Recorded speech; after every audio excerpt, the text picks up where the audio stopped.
It's a happy day, it's a happy night. Welcome to my channel, please subscribe.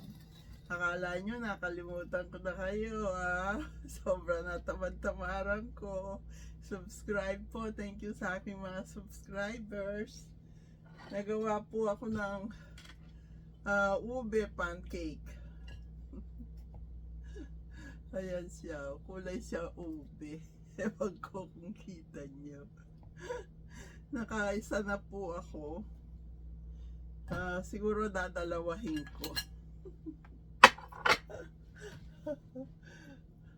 At meron akong syrup dito. Maple syrup po siya. Lalagyan natin siya sa ibabaw ng syrup.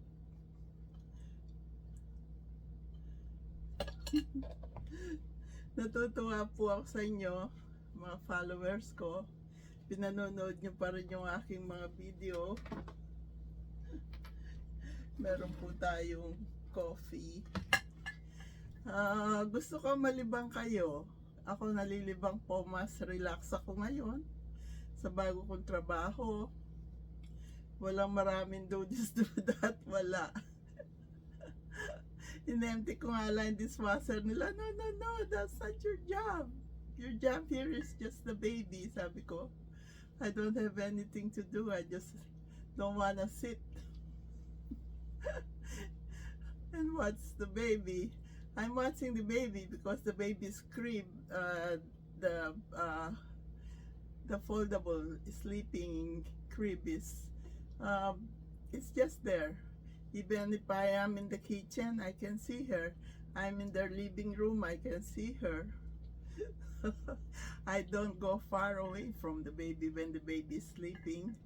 And their doggy, Louie, he follows me around. We are buddy-buddy now. Yung mga video ko po, thank you pinanonood nyo.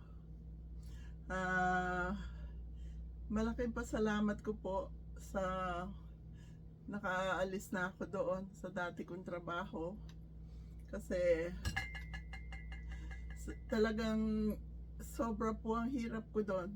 Merong umaga na napapabalikwas ako, ayoko malate kasi doon malate ka lang ng 15 minutes, alam nyo naman. May maririnig ka sa kanila. Minsan po, pag nagising ako 4 o'clock nung ako nagtatrabaho doon, tumatayo na po ako. Kasi ayokong makatulog pa ako. Kaya, ngayon po, mas relax ako. Malapit lang po sa amin yung trabaho ko. At hindi po ako nagto-270. Sa 124 na lang po ako nagdadaan ngayon. Hindi masyadong matraffic, kagaya ng 270. Nakakarating pa ako dun ng maaga. Minsan early ako ng 10-15 minutes. Pumapasok na rin po ako sa bahay nila. Palagi po ako ngayong excited sa trabaho ko kasi yung baby masaya siya.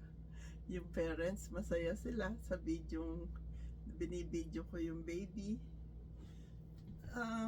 Mas relax po ako.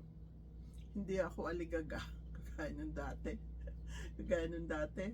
Umaga pa lang talagang pagpasok ko ng pintuan nila, nagpapa-good morning ako. Ayun na yung may sigawan, may iyakan.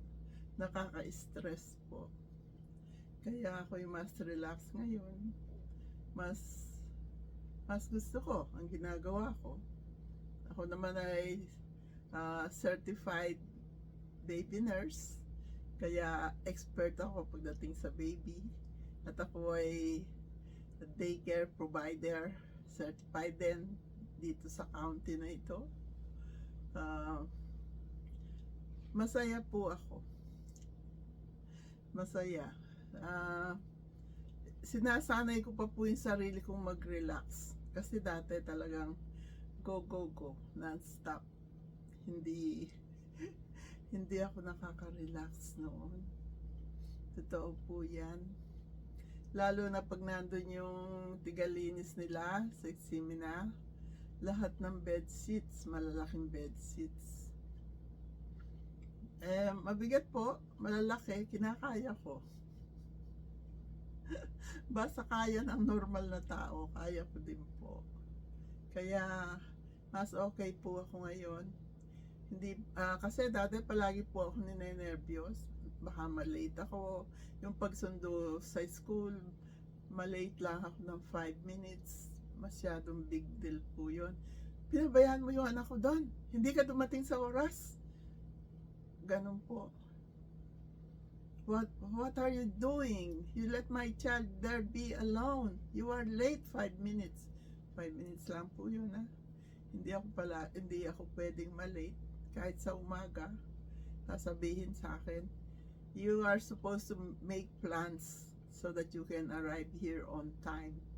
Sabi ko, I didn't make plans for the accident. 270, there's always accident every day. The earlier I leave, I'm always late 5, 10, 15 minutes. Sa iba po yun, compassionably late, yung 15 minutes okay. Pero sa kanila po, hindi. Namimiss ko sila. Hindi yung stress.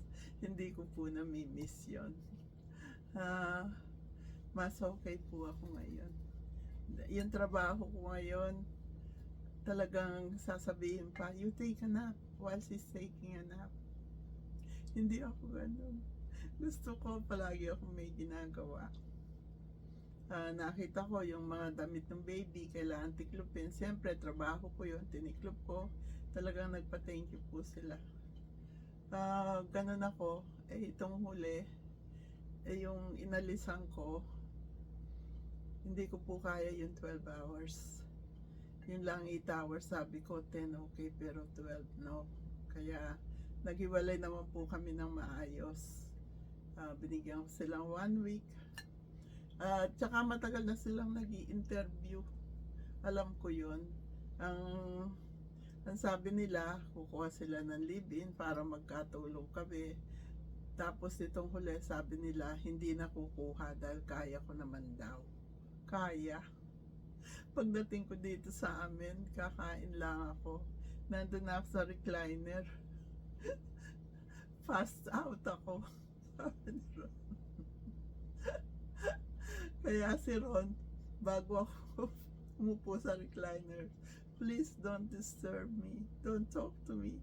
Kasi yan si Ron, nandun yan pa sa tapat ko, nakatingin sa akin,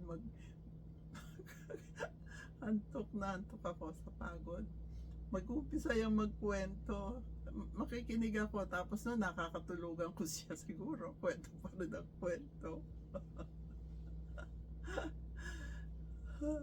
Masyado na po siyang malilimutin ngayon. Nung nag-apritada akong manok, pinahatid ko sa kanya kay Teta yung 5 piraso nasa lagyan.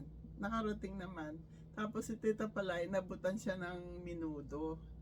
Yung minudo, nandun sa kotse, kahapon pupunta kami sa Taco Bell. Sabi sa akin, there's food in the car. Where that food came from? Sabi sa kanya, I don't know. You don't know? You are the only one who delivered food to Teta.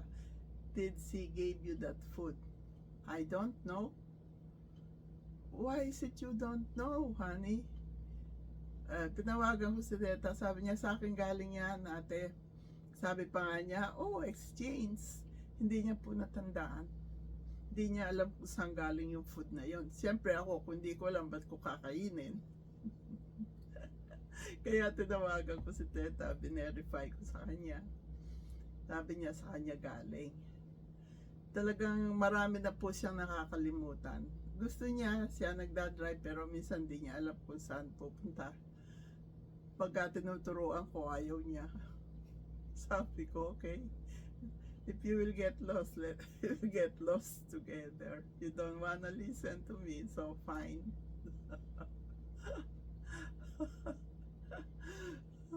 Napakakulit. Ako naman po, kaya ako lumalabas, nagtatrabaho para rin po ma-relieve yung isip ko. Kasi nakikita ko sitwasyon niya, nagdi-deteriorate po ang sitwasyon niya.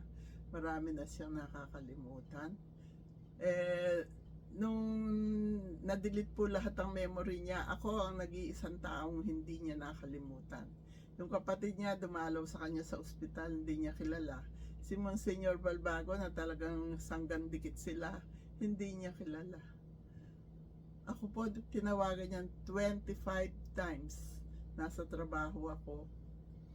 Kaya anong pagdating ng employer ko, sabi ko, Hela, Ron called me 25 times. I need to call him. Tapos, sinagot naman niya, sabi ko, where are you now? 5.5 hours po siyang nagdadrive. Hindi niya makita ang pauwi dito sa amin. Ganun po nangyari sa kanya. Lahat ng memory niya na-delete, pati pag-endorse ng cheque, pati pagpunta sa Navy Exchange, sa Walter Reed, doon kinukuha yung mga gamot namin.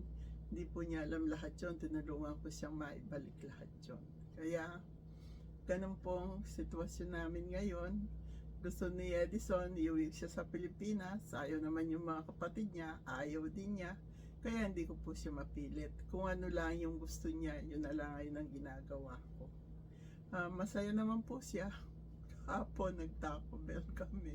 Yun ang gusto niyang dinner namin. Yun ang dinner namin. Okay sa akin yun.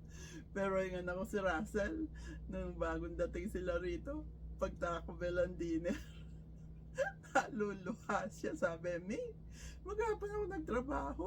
Snack lang itong pinapakain mo sa akin. Kaya mula noon, talagang pag walang sinayang, pinagsasaing ko siya. Pinagluluto ko siya ng ulam. Hindi siya sanay sa Taco Bell. Pero ganun pa man, maayos po lahat ang buhay namin. At sana kayong lahat ay maayos din.